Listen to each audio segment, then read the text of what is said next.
Hi, in this Let's Create series we're creating a Crossy Road clone like this. In the last episode we implemented collisions and level reset. Now we'll focus on adding the particle effect when we die to make more of an event out of it. Let's get started. On our character game object, we'll right click, Effects, Particle System to add a new one. You'll see in the window it starts emitting particles straight away. We're going to orient the direction of the particles are emitted based on our collision. But for now, we'll just rotate it in X by -90 so they're going upwards. This will help us just create the effect we're going for. The idea I have in my mind is that the reindeer, when it hits the vehicles, then it'll explode into a bunch of cubes. So let's get emitting cubes to start with. To do this, we need to go down to the Renderer tab on the particle system. Currently, the render mode is set to billboard. This means we'll have a 2D sprite that's set to always face the camera. As we want to render cubes, we'll change this to mesh. For me, the default mesh it's selected is cube, which is exactly what we want. If we click on the circle to the right of the box, you can select the mesh you want. This will be populated with all the meshes you have in your project. You can see we could change it to a car mesh, or even lots of little reindeers, but we'll stick with the cube. It's quite hard to see the cube because it's using the particle material. Let's create a new one. In our materials folder, let's create a new material called Death and just make it a nice brown colour to match our reindeer.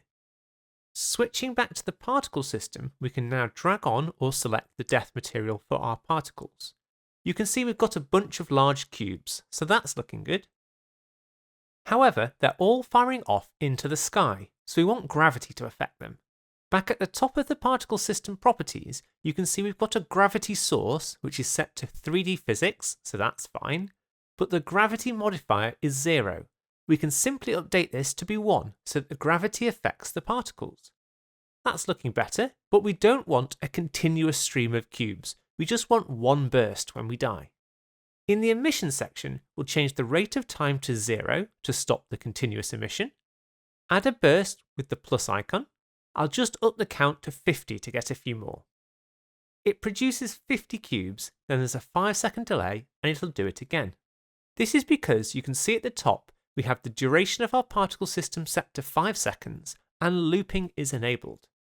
When we're done, we'll disable looping as we only want one burst, but we'll keep it on for now so it's easier to develop the effect. I will, however, reduce the duration down to 3. We can also change the start lifetime to 3 also, so that all the cubes will disappear after 3 seconds. That feels plenty long enough for the effect. The effect is very uniform, and with particle systems that's usually a bad thing. You tend to want variation so it looks better. I nearly always use random between two constants to do this, so you control the lower and upper bounds of the effects you want. You can select this using the drop-down arrow to the right of the various properties. So let's add that on to a few of the properties. Firstly, we'll make the start speed between 4 and 5. We want the cubes much smaller, so starting size we can set between 0.1 and 0.2. To make sure all the cubes aren't pointing in the same direction, we'll also vary the start rotation. I'll set this between 0 and 90. That's looking much better already. The main issue now is that the default particle emission is a fairly large cone. As we want these blocks to appear to be exploding out of the collision, we want them to come from a much smaller cone. So we'll open up the Shape tab to modify this. There's lots of different options in here, but the cone is actually good for us. We want that up and out emission shape. All we'll do is reduce the angle to 10 so they're not thrown quite so wide, and shrink the radius right down to 0.1 so it's coming from a much smaller point. We're getting there now, but the effect is ruined by the fact that the cubes just fall through our ground. So we need to sort out collisions. Let's open up the Collisions tab and check this to enable it. The default type is planes. Here you can add a load of transforms that you want them to collide with. If we just had a flat terrain landscape, we could simply have one massive quad for our ground and use this. However, we don't. We have lots of individual road or grass sections which are at different heights. We'll change the type to world so they'll collide with all the colliders in the world. That's both better and worse. They're happily bouncing around on the ground, but they're coming out at a weird angle now because they're also colliding with the reindeer. To keep things simple, we actually only want them to collide with the ground. they're just going to bounce around on the ground and disappear. You can see there is a collides with option, which is currently set to everything. This is the layer that is used. So what we want to do is add a new layer which we can assign to our road and grass prefabs. If we scroll to the top of the inspector, you can see layer in the top right. Let's click add layer and add a new one called ground into any of the free slots. In our prefab directory, let's open up our grass prefab.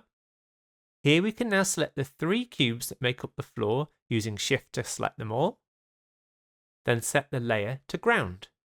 Exiting out of the grass prefab, we do exactly the same thing for the road. Select all 3 cubes that form the road and change the layer to ground. Let's exit out of that and go back to our particle system. Back down in the collision section, in collides with, first select nothing so it removes all of them, and then you can select ground. If we look at this now, we've got the emission back to looking correct. They only bounce on the ground. Nice. They are a little too bouncy though. What happens is, when they collide with the floor, they just bounce back at the same speed. What you expect is that they slow down a bit like in real life. To do this, we change the dampen property, which is currently set to 0. Something like 0.4 is good for this. That means it'll travel at 40% of the initial speed after it hits something. Right now, it looks like the animation is broken. This is just because the particles are being emitted into the ground, so we can just move them up a little bit so it works. That's looking really good now. At the moment, when they finish, they just disappear. We have 2 options here. We could leave them there on the ground until the game restarts, or we can fade them out in some way. I'm going to choose to fade them out. So for this, we'll open up and enable the Size over Lifetime tab. By default, the axis has them getting bigger, which is obviously the wrong way around for us. On the Particle System Curves window, at the bottom, we can see the size curve. The left of the curve is the size at the start, and the right the size at the end. We'll just select the preset at the bottom that shrinks slowly to start with and then speeds up at the end. That's it. That should be everything we want to do here. So back at the top of the options, we'll turn off looping so the particles are only shown once. We'll also uncheck play on awake because we'll trigger the particles ourselves. Let's now jump into the character.cs script to get these showing when there is a collision with a vehicle. The first thing we need to do is get a reference to the particle system, which I've called death particles. Then in our onCollisionEnter function, after hiding the character model, we can show our particles. The first thing we need to do is find out where the collision was so we can emit our particles at the correct point in the right direction. We get the vector3 collision point from the collision object and use getContact0 to get the first contact position. And the point parameter tells us the point of the collision. Now that we have that, we can simply set the deathParticles.transform.position to be this collision point. That gets the particle emitter in the correct location. Now we just need to orient it. How are we going to find out what direction to point the particles in? The collider on the character is a box, so we will collide before the center of the character hits the object. At this point, we've put our particle system at the point of collision. So to emit back towards the character, we can simply make the particle system point towards the center of the character. To do this, we use the deathParticles.transform.lookat method. The parameter is going to be transform.position. This is the position of the transform of the game object this script is on, which is our character. So that all works. This would make the particles go very horizontal. I think it will look a bit better with some height on them. So we simply add on vector3.up. This means that the particles will emit to a position 1 unit above the center of the character. Now we've got it positioned and oriented, we can simply call deathParticles.play to do 1 burst of particles. The particles will age off, but in our reset method, we can be extra sure that they don't persist by calling deathParticles.clear. Without that, if you died right at the start and hit space straight away, you would still see your fading cubes when you started again. Let's jump into Unity to check that out.